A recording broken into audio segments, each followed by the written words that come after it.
vais vous expliquer les quelques points techniques auxquels il faut faire attention dès les échauffements. Premièrement, c'est les bras. Donc les bras, on les a le long du corps à 90 degrés et ils vont en avant, en arrière.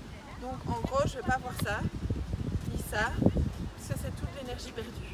Ok? Très simple. Donc 90 degrés, en avant, en arrière, le long du corps. Deuxième point, c'est le haut du corps qui est légèrement incliné vers l'avant, comme la tour de Pise. Okay. Donc il y a aussi l'astuce de la respiration. Je dis toujours, quand on gère sa respiration, on gère sa course. Donc, très important de faire attention à ça. Donc on inspire par le nez, on expire par la bouche. Et idéalement, synchroniser ses pas par rapport à sa respiration. Donc par exemple, moi j'inspire 4 pas, j'expire 4 pas. Il y en a qui font 3-2, 3-3, donc ça c'est à vous de voir et au fur et à mesure des séances, ça deviendra plus clair.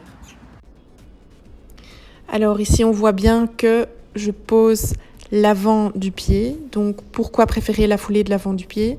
Parce qu'elle rend la course plus fluide, elle est énergiquement plus intéressante parce qu'elle nous propulse vers l'avant et non vers l'arrière, comme le fait en fait la foulée du talon. Elle permet aussi aux mollets et aux quadriceps de travailler davantage en synergie, contrairement à la foulée de l'attaque talon. Celle-ci va mettre plus de poids sur les quadriceps. La foulée de l'avant du pied va aussi mettre moins de poids sur le dos et sur les genoux. Mais il faut bien faire attention, pour ceux qui n'ont pas l'habitude, je propose ou je conseille de combiner les deux foulées pendant votre entraînement. Donc d'alterner votre ancienne foulée et cette foulée de l'avant du pied pour que cela devienne petit à petit une habitude. Pour les coureurs qui veulent mieux comprendre en fait l'impact que la foulée a sur son corps, je vous propose de faire un pas chassé.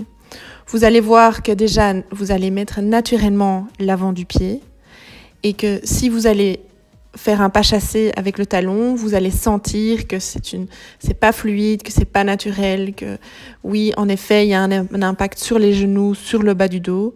Donc, que c'est une foulée qui, en vrai, n'est pas confortable.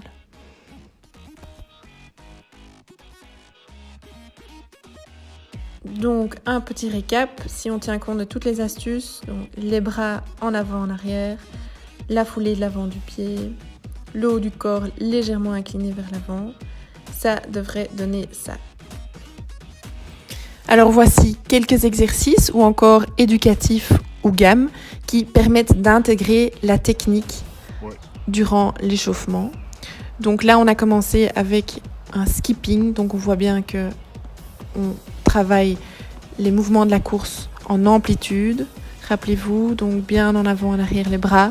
On pousse sur l'avant du pied et les genoux sont bien vers le haut. Et puis là, on a un deuxième exercice, c'est les tape-fesses. Donc de nouveau, on travaille les mouvements en amplitude, on pousse bien sur l'avant du pied pour que le mouvement soit bien dynamique.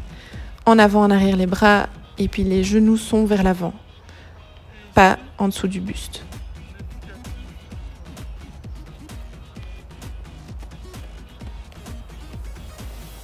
Alors le déboulé c'est quoi? C'est au fait une accélération progressive en 3 temps. Donc vous allez voir que je vais accélérer en 3 temps. Tout ça pour aussi reprendre les points techniques et en même temps booster le cardio. Voilà, vous êtes prêts pour l'entraînement. Notez que les exercices qu'on vient de voir, donc les exercices éducatifs ou encore les gammes, comme le skipping, le tape-fesses et le déboulé, sont à faire 2 fois et sont aussi précédés par une légère course de 5 à 10 minutes. Voilà, vous êtes chaud et prêt pour vous amuser.